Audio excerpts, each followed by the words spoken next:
Fala galera, tranquilo? Vim falar um pouco aqui sobre consumo de API, né? Eu já dei uma explicadinha, quem quiser dar uma olhada lá no meu Instagram, eu vou explicar o que é uma API, geralmente para que os desenvolvedores usam uma API, e você também pode estar aqui por causa do Instagram. E vamos lá, vamos ver como é que isso funciona. Bom, primeiro de tudo, você tem que ter, lógico, o link da sua API, de onde você está tirando a sua API. Eu estou usando esse site aqui, que ele dá uma API fake, né? Só para você fazer os testes. Deixa eu mostrar o site aqui para vocês. Esse site aqui, ó, é o JSON Placeholder. Ele deixa você usar API para testagem e prototipação. Bom, eu estou usando JSON, mas também existem APIs que são em XML. Você pode usá-las também, mas o exemplo que eu vou mostrar aqui é em JSON ou JavaScript Oriented Notation, né? Então, vamos lá. Bom, antes de a gente dar continuidade com a explicação, eu vou mostrar para vocês aqui como funciona esse site de onde eu estou tirando as APIs. Esse site ele é elaborado com alguns conceitos de hash, que é uma padronização que se usa na hora de elaborar as API. E eu estou usando essa resource aqui, o /users. Ele tem vários aqui, ele tem 10, só que esses 10 tem bastante informação, então dá para trabalhar legal com ele, certo? Como é uma lista, como isso daqui é trabalhado como se fosse uma lista, vocês podem ver que ele abre o colchetes aqui em cima, o padrão de listas do JavaScript. Se eu vir aqui colocar o primeiro, ele vai me retornar o primeiro usuário. Se eu colocar o número 1, ele vai me retornar o primeiro usuário.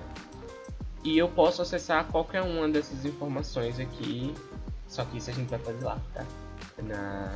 No aplicativo, no caso no código. A gente vai fazer essa parte no código e a gente vai retirar algumas informações lá na hora, tá? Isso aqui é só para explicar como funciona o site. Primeiro de tudo, você precisa de um lugar para tirar a sua API, como eu falei. Eu vou tirar do site que eu já expliquei como é que ele funciona. E também, para bem lembrar, né? É importante que você use essas duas bibliotecas. A urllib, ela vai criar como se fosse um browser no seu código, né? Para você poder abrir e pegar, vamos dizer assim, o código fonte, por assim dizer, do site. E o JSON é importante aqui para você ler o arquivo do site que o urllib vai pegar, porque ele é JSON. Continuando, eu estabeleço um loop. Primeiro de tudo, eu estabeleço um loop. E esse loop, o que ele vai fazer? Esse loop para mim não tá tendo que colocar de novo, qual usuário eu quero, ter que rodar o código várias vezes, várias vezes. Aqui eu só preciso fazer isso uma vez, e enquanto eu não escrever done, ele vai continuar rodando. Primeira coisa que ele pergunta é o número do usuário. Como eu já expliquei, eu estou usando usuários lá, se eu colocar 1, ele vai retornar aquele usuário. Só para vocês verem essa parte aqui, como está funcionando, eu vou rodar e vamos dizer que eu quero o usuário 1. Tá dando certo, eu estou recebendo desse link aqui, ó, desse link aqui que ele me retornou no terminal, certo? E então, depois disso, depois de eu pegar esse link, né, esse usuário, eu vou abrir esse link com o urllib. Então eu vou fazer um request para a biblioteca, e a biblioteca vai receber esse URL concatenado com o número que eu digitei. Vocês estão vendo aqui, né? Que vai ser a minha URL. Quando a biblioteca abrir esse link, o que é que vai acontecer? A biblioteca ela vai ler esse link, vai ler o que tem dentro desse link, e depois de ler o que tem dentro desse link, ele vai decodar. Por que eu estou usando esse método decode?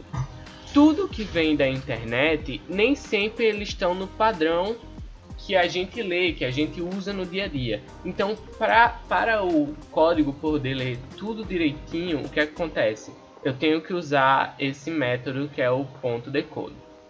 Depois disso, o que é que eu vou estar fazendo? Depois de ler e depois de decodar entre aspas, né? Tô aportuguesando uma palavra, um verbo em inglês. Depois disso, eu vou imprimir o tamanho da lista de caracteres que eu estou recebendo. No caso, quantas letras eu estou recebendo, né? Dessa URL.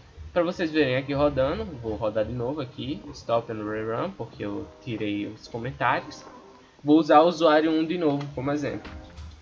Agora eu estou recebendo o usuário 1 e eu recebi essa quantidade de caracteres desse usuário, dessa página, né?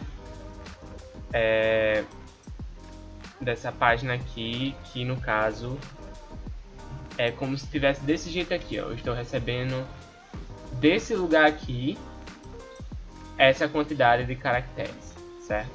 Se eu apertar Enter aqui sem nada, ele vai me retornar todos. Então, todos dá essa quantidade de caracteres aqui, que é 5.645. Após isso, o que eu vou fazer? Eu vou tratar uma exceção, fazer um tratamento de exceção. Aqui no meu, isso não vai acontecer, porque como eu falei, é um site de testes, ele dificilmente vai cair, ele dificilmente vai dar algum erro, né?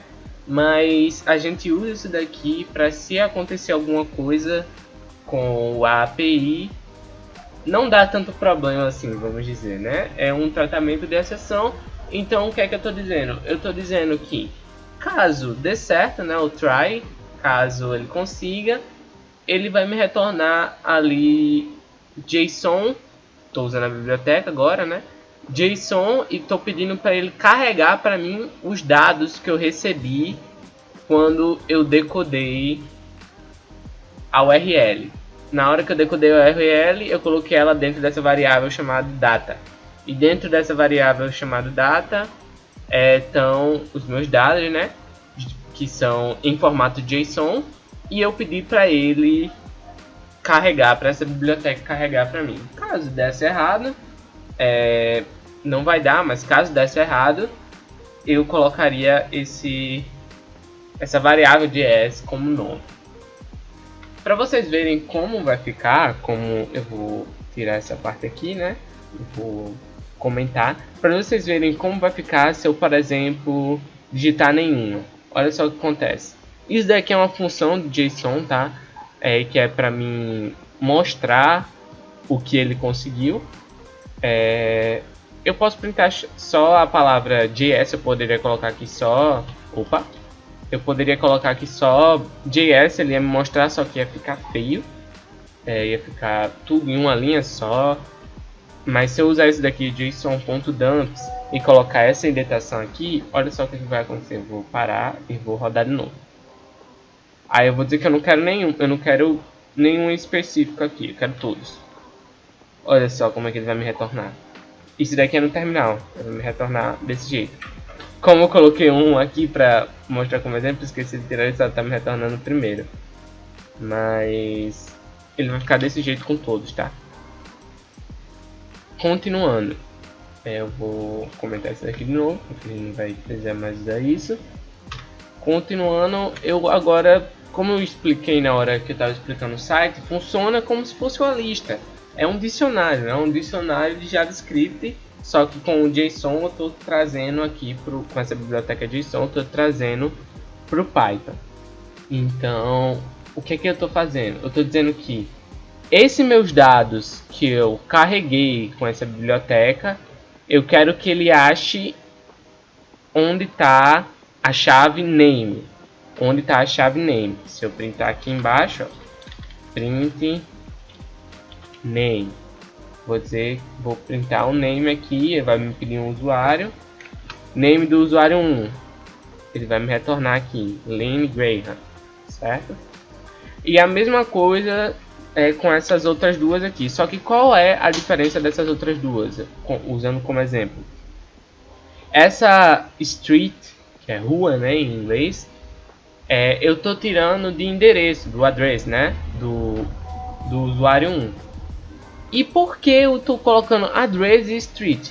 Se eu voltar aqui um pouquinho no código e dizer para ele printar aqui os meus dados, olha só o que é que vai acontecer.